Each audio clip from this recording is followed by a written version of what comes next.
अगर आज आप इस खबर के जरिए सावधान नहीं हो पाए तो हो सकता है कि आप किसी ठगी के शिकार हो जाएं। हो सकता है कि आपकी जमा पूंजी खाली हो जाए, आपके बैंक खाते में जमा पैसे भी उड़ाए जा सकते हैं। आपके साथ कुछ ऐसा हो सकता है जिसकी कल्पना भी आपने नहीं की होगी, और इसलिए जरूरी है कि आप आज इस पूरे खबर को ध्यान से देखें और समझने और जागरूक होने का प्रयास करें। नमस्कार, मेरा नाम विकास है और आप देख रहे हैं समाधान कब तक। देश में साइबर क्राइम का खतरा बढ़ती तकनीक के साथ बढ़ रहा है। झारखंड के जामताड़ा ने साइबर क्राइम में एक अलग पहचान देश भर में बनाई थी। पिछले साल की रिपोर्ट के मुताबिक देश में 10 ऐसे जिले हैं जहां साइबर क्राइम के सबसे ज्यादा मामले हैं। उनमें से 4 जिले झारखंड के हैं। टॉप 10 में जामताड़ा, देवघर, गिरिडीह और बोकारो शामिल है। भारतीय प्रौद्योगिकी संस्थान यानी IIT कानपुर के एक स्टार्टअप ने अपने शोध में यह जानकारी सामने लाई। फ्यूचर क्राइम रिसर्च फाउंडेशन यानी FCIRF ने अपने शोध में बताया था कि देश के 10 जिले ऐसे हैं जहां से 80% साइबर अपराधों को अंजाम दिया जाता है। इनमें सबसे ज्यादा क्राइम राजस्थान के भरतपुर से 18%, मथुरा से 12% साइबर अपराध हो रहे हैं।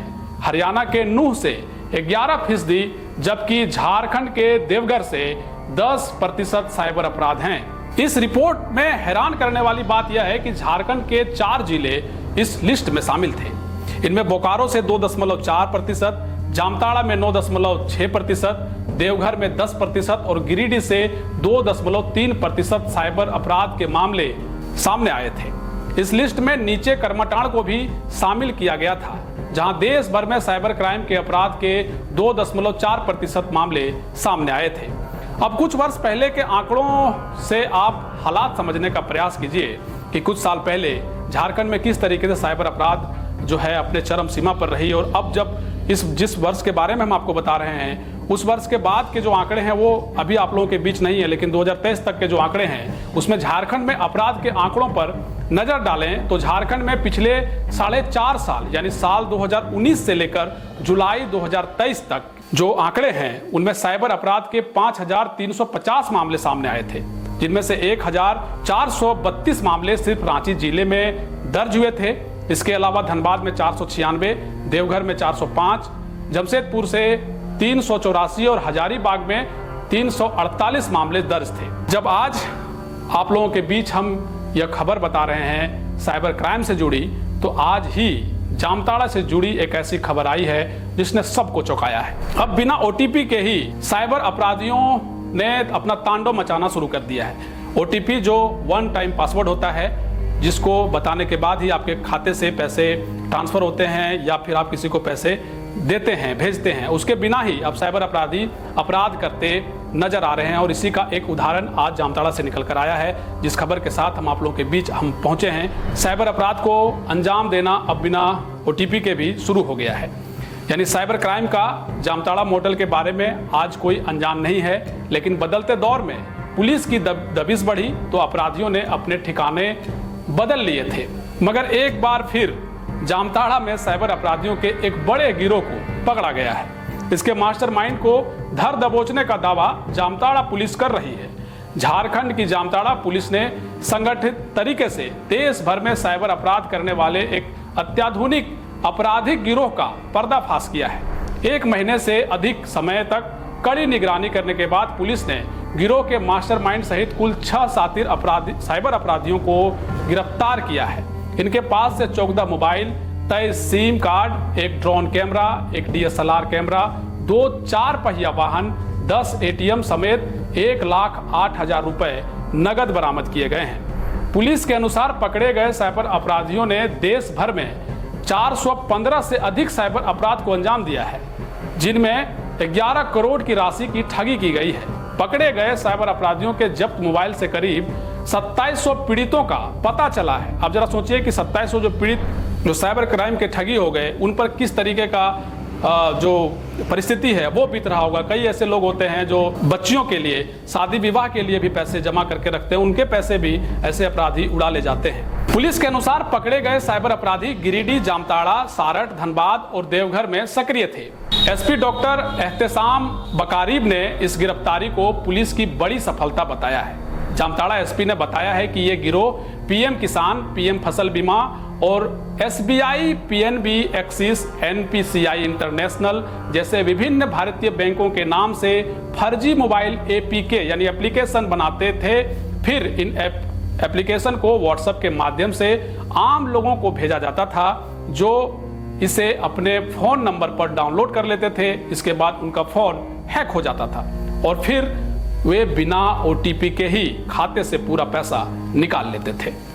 साथ ही उनके द्वारा एपीके यानी एप्लीकेशन को अन्य साइबर अपराधियों को 20-25 हजार रुपए प्रति एप्लीकेशन के हिसाब से बेचा जाता था। इन मोबाइल एप्लीकेशन में उपयोगकर्ताओं के फोन को हैक करने और एसएमएस या कॉल फॉरवर्डिंग का उपयोग करके बैंक खाता विवरणी, ओटीपी, जन्म तिथि चुराने की क्षमता थी, जिसका उपयोग भोले भाले पीड़ितों के बैंक खाते में अनधिकृत लेन देन करने के लिए किया जाता था।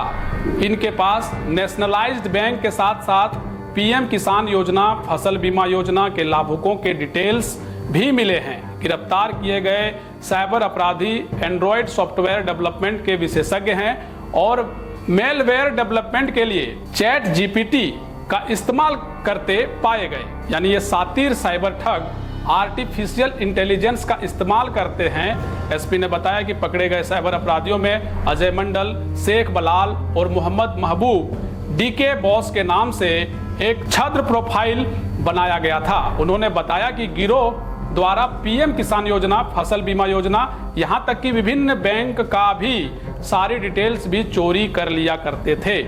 इनके पास पंजाब नेशनल बैंक के लगभग 2000 और कैनरा बैंक के लगभग 500 खाता धारकों का डाटा पाया गया। सभी को कोर्ट में पेश कर जेल भेज दिया गया है।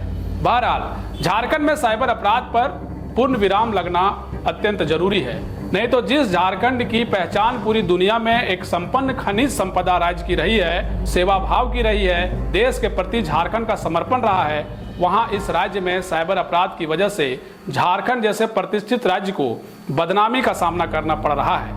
हालांकि पुलिस भी गंभीरता से साइबर क्राइम के रोकथाम के लिए काम कर रही है।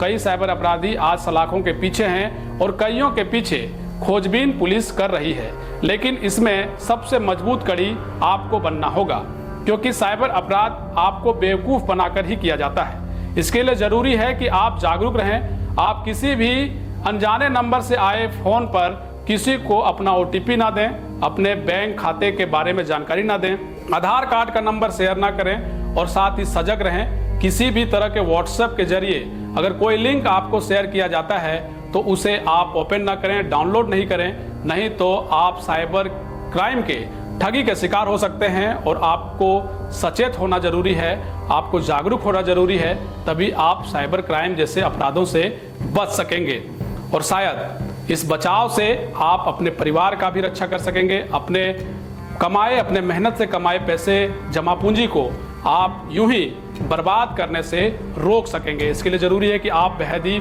जागरूक रहें। जिस खबर को आप सुन रहे थे, जिस खबर को आप देख रहे थे, इस खबर से शायद आपको अब जान लेना बहुत जरूरी है कि जिस व्हाट्सएप को आप चलाते हैं वहां कोई ऐसा एप्लीकेशन आपके व्हाट्सएप पर भेज दिया जाएगा जिस एप्लीकेशन को खोलने के बाद अगर आप उसे डाउनलोड करते हैं तो आपका फ़ोन हैक हो जाता है और उसके माध्यम से आपका जो बैंक खाता है जिसमें आपके पैसे हैं या फ़ोन पे में जो पैसा है उस पैसे को बड़े आसानी से ही साइबर क्राइम में शामिल अपराधी कर लेते हैं और ये आपके लिए एक बहुत बड़ा परेशानी का सबब बन जाता है और इससे आपको बहुत बड़ा नुकसान हो जाता है। इसलिए ज़रूरी है कि आप जागरूक रहें और जागरूकता का परिचय दें ताकि आप भी इन सब चीज़ों से बच सकें। तो चलिए आज के लिए इतना ही, मिलेंगे अगली खबर में। साइबर क्राइम के रोकथाम और तमाम चीज़ों के लिए ज़रूरी यह है कि आपको जागरूक होना ज़रूरी है। ज़रूरी यह है कि आप तमाम चीज़ों पर ध्यान दें, क्योंकि साइबर क्राइम जिस तरीके से बढ़ता जा रहा है, न सिर्फ झारखंड के लिए बल्कि आप अपने परिवार के बारे में सोचिए, अपने बारे में सोचिए, जो मेहनत से आपने पैसे कमाए हैं उसके बारे में सोचिए और जागरूक रहिए। एक जागरूक जनता ही ऐसे अपराधों पर विराम लगा सकती है। इसलिए ज़रूरी है कि आप जागरूक रहें और देखते रहें समाधान। कब तक मिलेंगे अगली खबर में। शुक्रिया, बहुत बहुत धन्यवाद।